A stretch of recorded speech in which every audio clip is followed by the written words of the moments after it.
बिस्मिल्लाहिर्रहमानिर्रहीम। अस्सलाम वालेकुम नाज़रीन, मैं हूँ साकिब बशीर। आज हम 3 मौज़ूआत पे बात करेंगे। एक तो मखसूस नशिस्तों के केस में जो 2 जजेस का जो इख्तलाफी तफसीली नोट आया है, उसके हवाले से 2 पॉइंट्स पे हमने बात करनी है। क्यों लॉजिकली वो पॉइंट्स दुरुस्त नहीं हैं, और जो मखसूस नशिस्तों का तफसीली फ़ैसला है वो कब तक आएगा, और क्या इलेक्शन कमीशन ऑफ पाकिस्तान 6 अगस्त को जो उनकी डेडलाइन है सुप्रीम कोर्ट का फैसले पर अमल करने की, क्या उस पर अमल करेगा।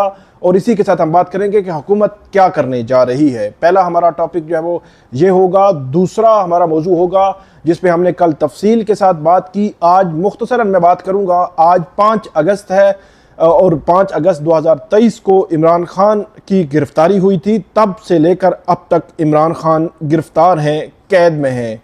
मुख्तसरन हम बात करेंगे, कल हम तफसील से बात कर चुके हैं इस पर। और तीसरा हमारा मौजू होगा जो समाजी राब्ते की एक बेहतरीन वेबसाइट है एक्स, जो सबका ट्विटर है, उसके हवाले से लाहौर हाई कोर्ट ने गैर मामूली रिमार्क्स दिए हैं। हम तो इस का जो है वो शोर मचा रहे थे, आवाज़ उठा रहे थे कि एक्स की बंदिश के हवाले से 4 हाई कोर्ट्स में केसेस ज़ेरे इल्तिवा हैं, अभी तक कुछ नहीं हुआ। लेकिन लाहौर हाई कोर्ट तो कुछ और ही सोच रही है, ऐसे लगता है। उस पर बात करेंगे तफसील के साथ। आप हमारे साथ रहिएगा। हमारा यूट्यूब चैनल सब्सक्राइब कर लें, बेल आइकन का बटन प्रेस कर लें, ताकि जब भी हम कोई वीडियो अपलोड करें तो फ़ौरन उसका लिंक आपको मिल जाया करे। हम शुरू करते हैं अपने पहले मौजू से। वो 2 जजेस, जस्टिस अमीनुद्दीन खान और जस्टिस नईम अख्तर अफगान, उन्होंने 2 रोज़ कबल अपना जो इख्तलाफी नोट, तफसीली नोट है, तफसीली फ़ैसला है, वो मखसूस नशिस्तों के केस में फ़ैसला जारी किया है। उसमें बहुत अहम नुकात पे बात हो चुकी है। सिर्फ मैं 2 नुकात पे बात करना चाहता हूँ, जिसके हवाले से यकीनी तौर पर एक पॉइंट ऐसा है कि जिस पे बहस भी हो रही है। नंबर 1 ये कि जजेस की जानिब से ये कहा गया कि वो कोई भी इदारा, कोई भी आइनी इदारा जो है वो गैर आइनी कोई भी हुक्म पर अमल करने का पाबंद नहीं है। तो ये इस पे तासुर लिया जा रहा है कि शायद जो है वो इसका इशारा 8 जो जजेस हैं मखसूस नशिस्तों के केस में जिन्होंने फैसला दिया है, ये तासुर लिया जा रहा है शायद ये इसका जो लिंक है, जो इशारा है, उसकी तरफ है। और दूसरी जो बात की गई है कि 8 जजेस ने जो तफसीली फैसला है वो अभी तक जारी नहीं किया, तो जो नज़रसानी की दरखास्तें हैं वो गैर मुअस्सर होने का इम्कान है।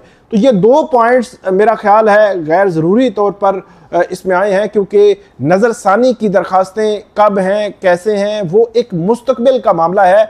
12 जुलाई को फैसला दिया गया। 12 जुलाई के फैसले में वजूहात ये आनी थी कि 2 जजेस ये कहते हैं कि मखसूस नशिस्तें PTI को नहीं मिल सकती, सुन्नी इत्तेहाद काउंसिल को नहीं मिल सकती, और वो मखसूस नशिस्तें हुकूमती इत्तेहाद को, हुक्मरान इत्तेहाद को ही मिलनी चाहिए।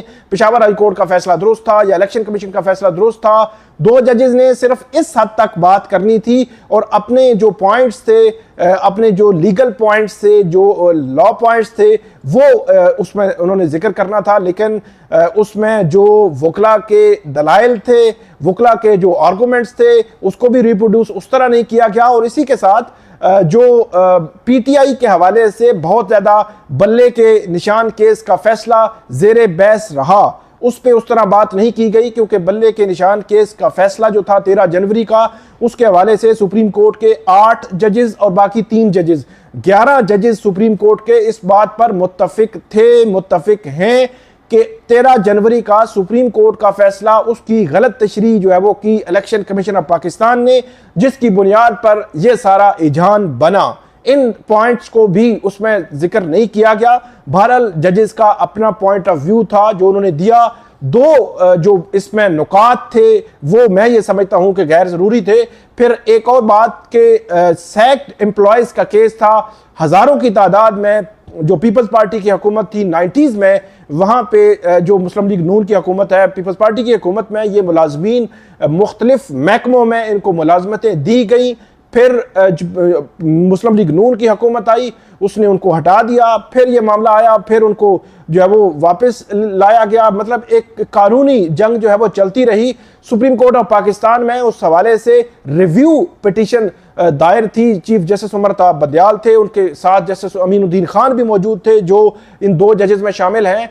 तो उस वक्त सुप्रीम कोर्ट ऑफ पाकिस्तान की जो मेजॉरिटी अक्सरियती फैसला था वो ये था कि उनकी जो मुलाजमीन है उनकी रिव्यू पिटिशंस डिसमिस कर दी गई थी, मुस्तरद कर दी गई थी और उनको उस बुनियाद पर रिलीफ नहीं दिया गया था। लेकिन सुप्रीम कोर्ट ऑफ पाकिस्तान ने इसको गैर मामूली हालात के तनाजुर में देखा कि हजारों की तादाद में मुलाजमीन इससे मुतासिर हो रहे हैं। हमें पता है कि सुप्रीम कोर्ट ऑफ पाकिस्तान के सब बाहर जब यह केस चल रहा होता था तो हजारों की तादाद में सुप्रीम कोर्ट ऑफ पाकिस्तान के बाहर मुलाजमीन मौजूद होते थे। तो सुप्रीम कोर्ट ने यह फैसला दिया था कि उनकी रिव्यू पिटिशंस तो डिसमिस की जाती हैं, लेकिन सुप्रीम कोर्ट ने 184(3) का इख्तियार इस्तेमाल किया, जिसमें अज खुद नोटिस का इख्तियार इस्तेमाल करके सुप्रीम कोर्ट ऑफ पाकिस्तान ने फिर ये 187 का इख्तियार उसमें इस्तेमाल किया और कंप्लीट जस्टिस, मुकम्मल इंसाफ का जो इख्तियार है वो इस्तेमाल करके मुलाजमीन के लिए ऐसे SOPs पैरामीटर्स की बुनियाद पर फैसला दिया जिसमें सारे मुलाजमीन तो नहीं लेकिन जो मुलाजमीन मेरिट पर भर्ती हुए थे, जिन्होंने प्रोसेस को फॉलो किया था, जिन्होंने टेस्ट इंटरव्यू दिए थे, वो भी क्योंकि इस सारे तनाजुर में मुतासिर हो रहे थे तो इसलिए उनको रिलीफ मिल गया था। लेकिन वहां पे भी सुप्रीम कोर्ट ऑफ पाकिस्तान ने 184(3) और कंप्लीट जस्टिस का इख्तियार इस्तेमाल किया और उन गैर मामूली हालात के तनाजुर में यह इख्तियार इस्तेमाल किया गया था। तो सबसे बड़ा जो सवाल उठाया जा रहा है कि PTI जो है वो सुप्रीम कोर्ट ऑफ पाकिस्तान के सामने नहीं थी, उसको कैसे रिलीफ दे दिया गया? तो उसका जवाब यही है कि गैर मामूली हालात में गैर मामूली इख्तियार जो है वो सुप्रीम कोर्ट ऑफ पाकिस्तान इस्तेमाल कर सकती है। उसको इख्तियार है, 184(3) इख्तियार मौजूद है, 187 का इख्तियार उनके पास, कंप्लीट जस्टिस, मुकम्मल इंसाफ का इख्तियार भी सुप्रीम कोर्ट ऑफ पाकिस्तान के पास मौजूद है। और यकीनी तौर पर अभी सुप्रीम कोर्ट के जो तफसीली फैसला है वो आइंदा चंद रोज में आने का इम्कान है। तफसीली फैसला लिखा जा रहा है, उसमें वजूहात भी आ जाएगी। अगरचे इलेक्शन कमीशन ऑफ पाकिस्तान ये कहता है कि इलेक्शन कमीशन कहता है कि उन्होंने 13 जनवरी के सुप्रीम कोर्ट के फैसले की गलत तशरीह नहीं की। सुप्रीम कोर्ट का फैसला इलेक्शन कमीशन इस हद तक जो कि आपने गलत तशरीह की है, बज़ाहिर ऐसे लगता है कि वो मानने के लिए तैयार नहीं है। लेकिन सुप्रीम कोर्ट का तफसीली फैसला जो आएगा उसमें इलेक्शन कमीशन ऑफ पाकिस्तान के खिलाफ भी एक चार्जशीट हो सकती है। ये अब भी फैसला आना है, फिर नजरसानी की दरखास्तें मुकर्रर होंगी और उसके बाद ये मामलात आगे बढ़ेंगे। लेकिन एक पैरेलल जो है वो हुकूमत वक्त जो है वो मजीद इंतजामात कर रही है। हुकूमत जो है वो इलेक्शन एक्ट में तरमीम ला रही है। 12 जुलाई का मखसूस नशिस्तों का फैसला गैर मुअस्सर करने की कोशिश की जा रही है। हुकूमत वक्त जो है इलेक्शन एक्ट में जो उन्होंने तरमीम लाई है या लाने की कोशिश कर रहे हैं, आज कौमी असम्बली के इजलास में उस बिल को पेश किया जाएगा जिसके मुताबिक वो इनडायरेक्टली गैर मुअस्सर करने की कोशिश है। लेकिन अब देखना यह है कि ये मामला कितना असरअंदाज होगा सुप्रीम कोर्ट पर, सुप्रीम कोर्ट के फैसले पर, या सुप्रीम कोर्ट में या मुख्तलिफ हाई कोर्ट्स में ये एक्ट जब चैलेंज होगा तो उस पे जो मुतलका जो हाई कोर्ट्स हैं या सुप्रीम कोर्ट क्या करेगी। ये मैं ये समझता हूं कि हुकूमत जिस किस्म की लेजिस्लेशन कर रही है, क्योंकि जो मखसूस नशिस्तों के केस में election supreme court of Pakistan ने आइन के आर्टिकल 51 उसकी तशरीह की है। आइन के आर्टिकल 51 के हवाले से जिस दिन ये मई का पहला हफ्ता था, जिस दिन ये केस टेकअप हुआ था, जिस दिन स्टे दिया गया था, उस रोज अटॉर्नी जनरल ने और इलेक्शन कमीशन के वकील ने अदालत को ये कहा था कि 51 जो इलेक्शन एक्ट जो 51 है आर्टिकल आइन का, ये मजीद जो है तशरीह का मुतकाजी है। तो उसकी तशरीह जो है वो अब की गई है सुप्रीम कोर्ट ऑफ पाकिस्तान की जानिब से। तो एक तशरीह, आईनी तशरीह जो सुप्रीम कोर्ट ने की है, उसको सादा लेजिस्लेशन से, सादा कानून साजी से कैसे खत्म किया जा सकता है। लेकिन हुकूमत जो है वो महाजराई के मूड में बज़ाहिर लग रही है। और वो महाजराई भी किन से? सुप्रीम कोर्ट में 8 जजेस जिन्होंने फैसला दिया है उसमें मुस्तकबिल के 4 चीफ जस्टिस शामिल हैं और सबसे बड़ी बात, जस्टिस मंसूर अली शाह जो 25 अक्टूबर के बाद जो है वो उन्होंने चीफ जस्टिस बनना है और 3 साल के लिए वो चीफ जस्टिस रहेंगे। ये बातें भी हो रही हैं कि जो कबल वक्त जस्टिस मंसूर अली शाह जो है उनका अगर नोटिफिकेशन हो जाए, जिस तरह जो काजी फाइज ईसा है उनका नोटिफिकेशन हुकूमत वक्त ने तकरीबन 87 3 माह जो है वो 3 माह पहले 87 डेज जो है वो उससे पहले नोटिफिकेशन कर दिया था। उस वक्त चीफ जस्टिस उमर अता बंदियाल थे। अब देखना यह है कि जस्टिस मंसूर अली शाह का नोटिफिकेशन कब होता है, क्योंकि जिस दिन नोटिफिकेशन होगा उस दिन ये हिजानी कैफियत जो है वो इसके खात्मे का इम्कान आप जाहिर कर सकते हैं, वगरना हिजान रहेगा। हुकूमत जिस किस्म की कानून साजी और जिस तरफ बढ़ रही है, इससे ऐसे लगता है कि महाजराई जो है वो बढ़ेगी। अब एक तो ये मामला हो गया, दूसरे मामले की तरफ आते हैं, वो है इमरान खान के आज 1 साल हो गया है उनकी कैद को। मुख्तसरन उस पर बात करेंगे कि इमरान खान की जो कैद है इस दौरान उनके कितने केसेस में उनको रिलीफ मिला और इस वक्त वो कितने केसेस भुगत रहे हैं, कितने केसेस में कहीं ना कहीं से अभी भी केसेस वो पेंडिंग हैं उनके खिलाफ। इस वक्त तक अगर बात की जाए तो तोशा खाना 1, तोशा खाना 2, तोशा खाना जो फौजदारी केस था, उसके बाद तोशा खाना नैब का केस, इन दोनों में उनकी सजा मुअत्तल है। इसके अलावा जो तीसरा केस है वो साइफर का केस है जिसमें उनकी बरियत हो चुकी है। चौथा केस है इद्दत का केस है जिसमें उनकी जो है वो इस वक्त तक बरियत हो चुकी है। इसके अलावा 4 ये केसेस हो गए। 12 रावलपिंडी के 9 मई के केसेस में इमरान खान की जो है वो जमानतें हो चुकी हैं। उनकी जमानतें 10 फरवरी को हुई थी, इलेक्शन जब 8 फरवरी को इलेक्शन हुए थे उससे चंद 2 रोज के बाद। इसके अलावा इमरान खान की इस्लामाबाद की सेशन कोर्ट में मुख्तलिफ दफ़ा 144 की खिलाफ वर्जी एहतजाज के तनाजुर में जो मुकदमात थे, उन मुकदमात के हवाले से जो 2022 से चलते आ रहे थे उनमें उनकी बरियत भी हुई। 3 मुकदमात थे जिनमें लाहौर से इमरान खान को जमानत मिली। ये मजमूई तौर पर तकरीबन 25 जो है वो मुकदमात बनते हैं जिनमें इमरान खान को इस वक्त तक रिलीफ जो है वो मिला है। वो रिलीफ उनको बरियत हुई हो उनकी या उनकी जो है वो जमानत हुई हो। लेकिन दूसरी तरफ तकरीबन इतने ही केसेस हैं जो अभी उनके खिलाफ ज़ेरे इल्तमा हैं। 12 केसेस हैं 9 मई के जिनमें इमरान खान लाहौर से उनकी जमानत नहीं हुई, जमानत खारिज हुई।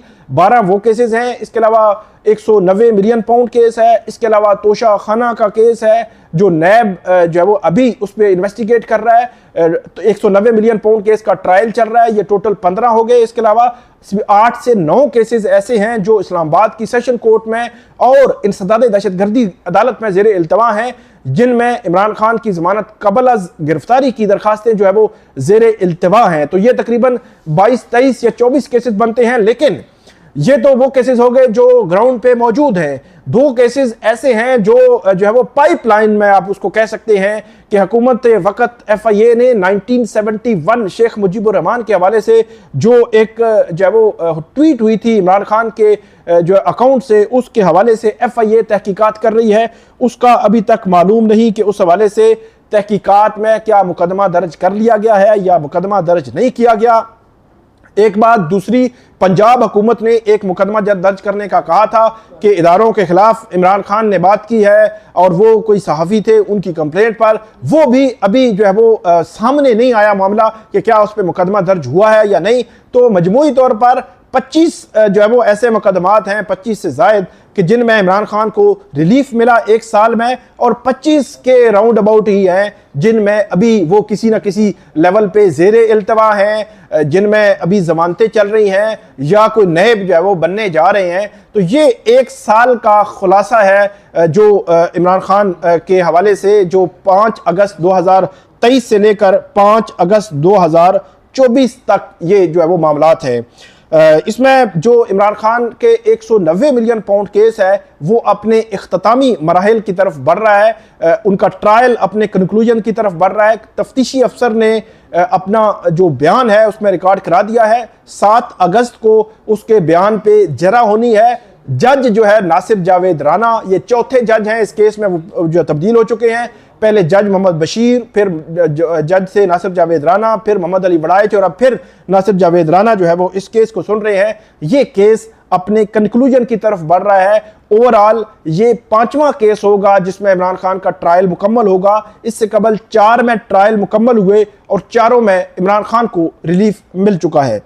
अपने तीसरे टॉपिक की तरफ बढ़ते हैं। ये एक्स के हवाले से है। ये एक्स की बंदिश के हवाले से Islamabad high court, Peshawar high court, Sindh high court और लाहौर हाई कोर्ट, इन 4 अदालतों में 17 फरवरी को जो एक्स को बंद किया गया था, जिसका पता जो है वो लगाने में भी तकरीबन 1 मंथ लग गया कि ये एक्स जो है वो किसने बंद किया, क्यों बंद किया, किस बुनियाद पे बंद किया, ये पता लगाने में भी एक बार जो है वो लग गया।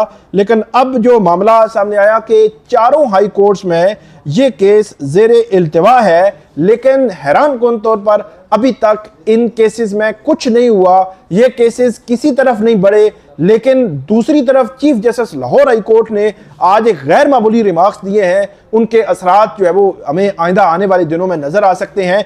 ये सूबाई जो वजीर हैं उस्मा बुखारी, उनकी मुबैना वीडियो पर कार्रवाई के लिए दरखास्त पर आज समाअत हुई। FIA के वकील ने अदालत को ये बताया, लाहौर हाई कोर्ट को, कि FIA ने मुल्ज़म मोहम्मद शफीक को गुजरात से गिरफ्तार कर लिया है। अदालत ने पंजाब हुकूमत समेत दीगर फरीकैन को जवाब जमा कराने की हिदायत कर दी और chief justice Lahore high court ने कहा कि यह तमाम मटीरियल गिरफ्तार मुल्ज़म ने तैयार किया है। ये उन्होंने इस्तफसार किया। तो इस पर FIA के वकील ने अदालत को बताया कि इस पर तफ्तीश हो रही है, जैसे जैसे तफ्तीश होगी मजीद मुल्ज़म सामने आएंगे। Chief justice Lahore high court ने कहा कि अगर एक सोशल मीडिया अकाउंट से पहले जो है वो कोई वीडियो अपलोड हुई तो क्या आप उसको जो है वो पकड़ सकते हैं। तो इस पर चीफ जस्टिस ने यह भी कहा कि सोशल मीडिया पर अच्छे काम भी हो रहे हैं, लोगों को फ़वाइद भी मिलते हैं, अच्छी चीज़ों का इस्तेमाल होना चाहिए, मगर बुरी चीज़ों को जो है वो रोकना भी ज़रूरी है। इसके अलावा वफाकी हुकूमत ने लाहौर हाई कोर्ट को बताया कि ट्विटर जो है 17 फरवरी से पाकिस्तान में उस पर पाबंदी है और ट्विटर का ज़ाती तौर पर कोई नुमाइंदा डायरेक्ट पाकिस्तान में मौजूद नहीं। और यह भी कहा FIA ने कि हमने जो अमेरिकी सफारतखाने को ख़त लिख रखा है। उस लेटर के हवाले से अदालत को जब बताया गया तो उन्होंने कहा कि ये तो पहले से ही आपने ख़त जो है वो लिख रखा है और वो ख़त जो है वो यहाँ पे जो जस्टिस बाबर सत्तार के हवाले से तौहीन अदालत केस चल रहा है, उस ख़त के तनाजुर में FIA ने लिखा था और लाहौर इस्लामाबाद हाई कोर्ट की हदायत पर वो ख़त लिखा गया था। चीफ जस्टिस ने यह भी कहा कि बताया जाए हमारे मुल्क में ट्विटर की सर्विसेज किन SOPs के तहत चल रही हैं, अच्छी सर्विसेज लेनी चाहिए। VPN पर हमारा कंट्रोल नहीं है, वफाकी हुकूमत ने यह कहा। तो chief justice Lahore high court ने कहा कि आप UAE से जाकर सर्विसेज लो, वहाँ VPN इस्तेमाल करना कितना बड़ा जुर्म है। तो इसका मतलब यह हुआ कि एक तरफ तो 17 फरवरी से जो एक्स है वो पाकिस्तान में बंद पड़ा है, दूसरी तरफ chief justice Lahore high court हुकूमत को ये जो है वो मशवरा दे रहे हैं या रिमार्क्स दे रहे हैं, ऑब्जर्वेशन दे रहे हैं, जो मर्जी है इसको कह लें, कि आप UAE से जाकर सर्विसेज लो, वहाँ जो है वो VPN इस्तेमाल करना कितना बड़ा जुर्म है। तो अब जो है वो हुकूमत हो सकता है कहे कि लाहौर हाई कोर्ट ने हमें मशवरा दिया है तो अब हम इस पे चलते हैं और ब्लॉक करते हैं हर चीज़ को। बहरहाल ये एक गैर मामूली रिमार्क से बेहतर होता कि तमाम जो हाई कोर्ट्स हैं, चारों हाई कोर्ट्स हैं, वो ट्विटर और एक्स पर बंदिश को जो केसेस हैं उनको किसी कंक्लूजन की तरफ लेकर जाएं, उन पर फैसले दें, जो भी फैसला करना है वो फैसले करें।